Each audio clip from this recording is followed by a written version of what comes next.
നമസ്കാരം. ടെക്ഗുരു മലയാളം യൂട്യൂബ് ചാനലിലേക്ക് ഏവർക്കും സ്വാഗതം.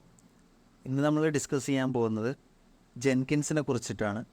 എന്താണ് ജെൻകിൻസ്, ജെൻകിൻസിൻ്റെ യൂസ് എന്താണ്, ജെൻകിൻസിൻ്റെ കോൺഫിഗറേഷൻസും ആർക്കിടെക്ചേഴ്സും എങ്ങനെയാണെന്നാണ് ഇന്ന് ഡിസ്കസ് ചെയ്യാൻ പോകുന്നത്. അപ്പോൾ ജെൻകിൻസ് എന്താണെന്ന് വെച്ചാൽ, ജെൻകിൻസ് ഒരു open source continuous integration, continuous deployment automation ടൂളാണ്. ജാവയാണ് ഇത് ഡെവലപ്പ് ചെയ്തിരിക്കുന്നത്. ജെൻകിൻസ് എന്തിനാണ് യൂസ് ചെയ്യുന്നത് വെച്ചാൽ, ഇപ്പോൾ code build, code pipe line, code deploying നമുക്ക് റീപ്ലേസ് ചെയ്യാൻ സാധിക്കും. ജെൻകിൻസ് ടൂൾ വെച്ചിട്ട് റീപ്ലേസ് ചെയ്യാൻ സാധിക്കും. എങ്ങനെയാണ് ജെൻകിൻസ് ഈ കണ്ടിന്യൂസ് ഇൻറ്റഗ്രേഷൻ, കണ്ടിന്യൂസ് ഡിപ്ലോയ്മെൻ്റ് ഒക്കെ അച്ചീവ് ചെയ്യുന്നത് എന്താ വെച്ചാൽ, ഒരു പ്ലഗ് ഇൻ മോഡൽ വഴിയാണ്. നമ്മളിപ്പോൾ ഒരു പ്ലഗ് ഇൻ ഇൻസ്റ്റാൾ ചെയ്യുകയാണെങ്കിൽ, ജെൻകിൻസുമായിട്ട് പ്ലഗ് ഇൻ ഇൻസ്റ്റാൾ ചെയ്യുകയാണെങ്കിൽ നമുക്കത് വെച്ചിട്ട് ഇൻറ്റഗ്രേഷൻ ചെയ്യാൻ സാധിക്കുന്നതാണ്. ഇപ്പോൾ ഗിറ്റ്, മാവൻ, ആമസോൺ EC2 ഇതൊക്കെ നമുക്ക് ജെൻകിൻസ് വഴി പ്ലഗ് ഇൻ യൂസ് ചെയ്ത് ഇൻറ്റഗ്രേറ്റ് ചെയ്യാൻ സാധിക്കുന്നതാണ്. ജെൻകിൻസ് ഇൻസ്റ്റാൾ ചെയ്യുന്നതെന്ന് വെച്ചാൽ മാസ്റ്റർ സ്ലേവ് കോൺഫിഗറേഷനാണ്. അതായത് ഒരു മാസ്റ്റർ നോഡ് ഉണ്ടാവും, കുറച്ച് സ്ലേവ് നോഡ്സും ഉണ്ടാവും. അങ്ങനെയാണ് ജെൻകിൻസ് ഇൻസ്റ്റാൾ ചെയ്യുന്നത്. ജെൻകിൻസിൻ്റെ ഇൻറ്റഗ്രേഷനും കാര്യങ്ങളൊക്കെ നടക്കുന്നത് ആ ഒരു രീതിയിലാണ്. നമുക്കിപ്പോൾ ജെൻകിൻസ് ഉപയോഗിച്ച് AWS സർവീസായ കോഡ് ബിൽഡ് വേണമെങ്കിൽ റീപ്ലേസ് ചെയ്യാം, കോഡ് പൈപ്പ് ലൈൻ വേണമെങ്കിൽ റീപ്ലേസ് ചെയ്യാം, കോഡ് ഡിപ്ലോയ് വേണമെങ്കിൽ റീപ്ലേസ് ചെയ്യാം, അല്ലെങ്കിൽ ഇത് എല്ലാം കൂടി ജെൻകിൻസ് ഉപയോഗിച്ച് റീപ്ലേസ് ചെയ്യാവുന്നതാണ്. അതുകൊണ്ട് തന്നെ ജെൻകിൻസ് ഇപ്പോൾ എല്ലാ കമ്പനീസും യൂസ് ചെയ്യുന്ന ഏറ്റവും പവർഫുൾ ടൂൾ തന്നെയാണ് ജെൻകിൻസ്. നമ്മൾക്കിപ്പോൾ ഈ ഒരു ഇമേജ് കണ്ടു കഴിഞ്ഞാൽ നമുക്ക് ജെൻകിൻസിനെ ഏതൊക്കെ സ്റ്റേജസിൽ എങ്ങനെയൊക്കെ ഇൻറ്റഗ്രേറ്റ് ചെയ്യാം എന്നുള്ളത് മനസ്സിലാവും. ഇപ്പോൾ ജെൻകിൻസ് ബിൽഡ് സ്റ്റേജിൽ നമുക്ക് മേവനുമായിട്ട് ഇൻറ്റഗ്രേറ്റ് ചെയ്യാം, കണ്ടിന്യൂസ് ടെസ്റ്റിംഗ് സമയത്ത് സെലിനിയുമായിട്ട് ഇൻറ്റഗ്രേറ്റ് ചെയ്യാം, മാനേജ്മെൻറ്റ് സൈഡിലേക്ക് പോകുമ്പോൾ പപ്പറ്റുമായിട്ടും, ഡിപ്ലോയ്മെൻറ്റ് സൈഡിലേക്ക് ആൻസിബിളായിട്ട് ഇൻറ്റഗ്രേറ്റ് ചെയ്യാൻ പറ്റും. അപ്പോൾ വേർഷൻ കൺട്രോൾ സിസ്റ്റമായിട്ട് ഗിറ്റുമായിട്ട് നമുക്ക് ഇൻറ്റഗ്രേറ്റ് ചെയ്യാൻ സാധിക്കും.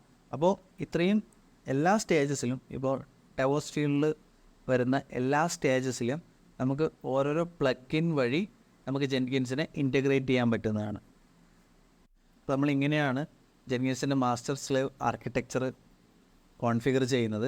ഇതിനെ നമ്മൾ ബിൽഡ് ഫാം എന്നാണ് പറയുന്നത്. ഒരു മാസ്റ്റർ നോഡും ഒരുപാട് ജെൻകിൻസ് സ്ലേവ്സുമാണ് ഉണ്ടാകുന്നത്. ഇതിൽ ഒരു മാസ്റ്റർ പറയുന്നതിനനുസരിച്ചിരിക്കും ഈ അതിന് കീഴിലുള്ള സ്ലേവ്സ് ആക്ട് ചെയ്യുന്നത്. നമുക്കിത് രണ്ട് രീതിയിലാണ് സെറ്റപ്പ് ചെയ്യാൻ പറ്റുന്നത്.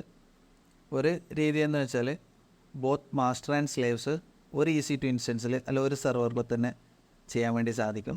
അല്ലെങ്കിൽ മാസ്റ്റർ ഒരു സെർവറിലും ബാക്കി സ്ലേവ്സും മറ്റൊരു സെർവറുകളിലേക്കായിട്ട് ഇൻസ്റ്റാൾ ചെയ്യാൻ സാധിക്കും.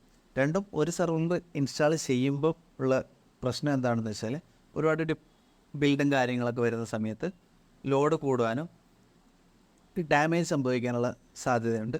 അത് നമ്മളെ സ്പീഡിനെയും ബിൽഡ് സ്പീഡിനെയൊക്കെ ബാധിക്കും. അതുകൊണ്ട് തന്നെ നല്ലൊരു പ്രാക്ടീസ് എന്താണെന്ന് വെച്ചാൽ, ഒരു സെർവറിലും മാസ്റ്ററും വേറെ സെർവറുകളിലായിട്ട് സ്ലേവ്സിനെയും ഇൻസ്റ്റാൾ ചെയ്യുന്നതാണ് മികച്ചൊരു പ്രാക്ടീസ് എന്ന് പറയുന്നത്. ഈ രീതിയിൽ സ്കേലബിൾ സൊല്യൂഷൻ കൊടുക്കുന്ന സമയത്ത് തന്നെ നമുക്ക് സെർവേഴ്സും കാര്യങ്ങളൊക്കെ മെയിൻറ്റെയിൻ ചെയ്യുന്നതിനായിട്ട് ഈസി ആയിരിക്കും. ഇങ്ങനെയാണ് ജെൻകിൻസിൻ്റെ രണ്ട് സ്ട്രാറ്റജീസ് വരുന്നത്. അപ്പോൾ ഒരു സ്ട്രാറ്റജി എന്താണെന്ന് വെച്ചാൽ, ഒരു ബിഗ്ഗർ മാസ്റ്റർ സെർവർ ഉണ്ടാവും, അതിൻ്റെ കീഴിൽ ഒരുപാട് വർക്കർ നോട്ട്സും കാര്യങ്ങളൊക്കെ ഉണ്ടാവും. മാസ്റ്റർ സെർവർ പറയുന്നതിനനുസരിച്ചിട്ട് വർക്കർ നോട്ട്സ് ആക്ട് ചെയ്യുന്നതായിരിക്കും. മറ്റൊരു സിനാരിയോ എന്താണെന്ന് വെച്ചാൽ, 2-3 മാസ്റ്റർ സെർവേഴ്സ് ഉണ്ടാവും, അതിന് കീഴിൽ കുറച്ച് വർക്കർ നോട്ട്സും ഉണ്ടാവും. അപ്പോൾ ഇത് രണ്ടും തമ്മിലുള്ള വ്യത്യാസം ആദ്യത്തെ സിനാരിയോ വെച്ചിട്ട്, ഇപ്പോൾ ആദ്യത്തെ സിനാരിയോയിൽ ഒരു മാസ്റ്റർ സെർവർ എന്തെങ്കിലും ഡാമേജ് വരുമോ ഫെയിൽ ആവുകയോ ചെയ്തിട്ടുണ്ടെങ്കിൽ എൻറ്റയർ ബിൽഡിംഗ് പ്രോസസ്സും അവിടെ സ്റ്റോപ്പ് ആവുകയോ അല്ലെങ്കിൽ എല്ലാം ഡാമേജ് ആവുക സാധ്യതയുണ്ട്.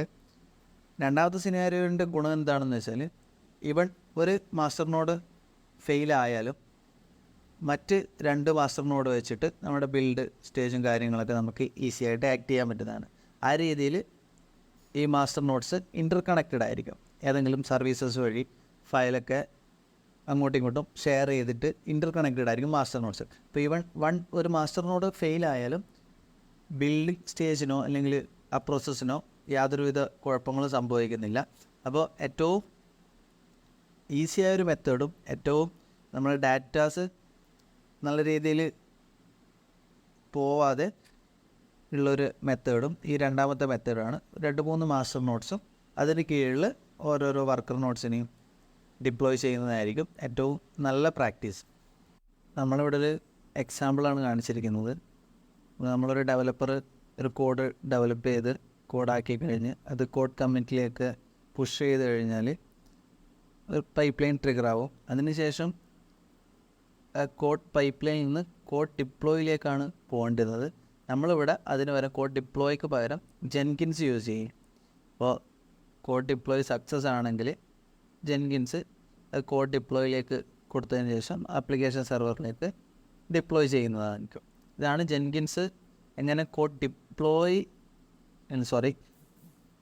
ബിൽഡിനെ എങ്ങനെ റീപ്ലേസ് ചെയ്യുന്നുള്ളതാണ് എക്സാമ്പിൾ കാണിച്ചിരിക്കുന്നത്. അതേപോലെ നമുക്ക് ഒരുപാട് രീതിയിൽ ജെൻകിൻസ് വെച്ച് നമ്മളെ AWS സർവീസസ് ഒക്കെ റീപ്ലേസ് ചെയ്യാൻ സാധിക്കും. ബാക്കി കൂടുതൽ എങ്ങനെ ജെൻകിൻസ് റീപ്ലേസ് ചെയ്യുന്നത് നിങ്ങൾ ഗൂഗിൾ ചെയ്ത് നോക്കിയാൽ കൃത്യമായിട്ട് മനസ്സിലാവും. അപ്പോൾ ഈ ഒരു സെഷനിൽ ഉദ്ദേശം എന്താണെന്ന് വെച്ചാൽ ജെൻകിൻസ് എന്താണ്, ജെൻകിൻസ് എന്തിനാണ് യൂസ് ചെയ്യുന്നത്, ജെൻകിൻസിൻ്റെ കോൺഫിഗറേഷൻസും ആർക്കിടെക്ചേഴ്സും കാര്യങ്ങളൊക്കെ എങ്ങനെയാണെന്ന് നിങ്ങളെ പരിചയപ്പെടുത്താൻ വേണ്ടിയിട്ടായിരുന്നു. അടുത്ത ക്ലാസ്സിൽ ജെൻകിൻസ് മാസ്റ്റർ എങ്ങനെ നമ്മൾ EC2 ഇൻസ്റ്റൻസിൽ ഇൻസ്റ്റാൾ ചെയ്യാമെന്നുള്ളതിനെ പറ്റി അടുത്ത ക്ലാസ്സിൽ ഡിസ്കസ് ചെയ്യാം. അപ്പോൾ ഈ വീഡിയോ ഇഷ്ടപ്പെട്ടെങ്കിൽ ലൈക്ക് ചെയ്യുക, ഷെയർ ചെയ്യുക, സബ്സ്ക്രൈബ് ചെയ്യുക. അപ്പോൾ ജെൻകിൻസ് ഇൻസ്റ്റാളേഷൻ്റെ വീഡിയോ ആയിട്ട് അടുത്ത ക്ലാസ്സിൽ വീണ്ടും കാണാം. അതുവരെ ബൈ.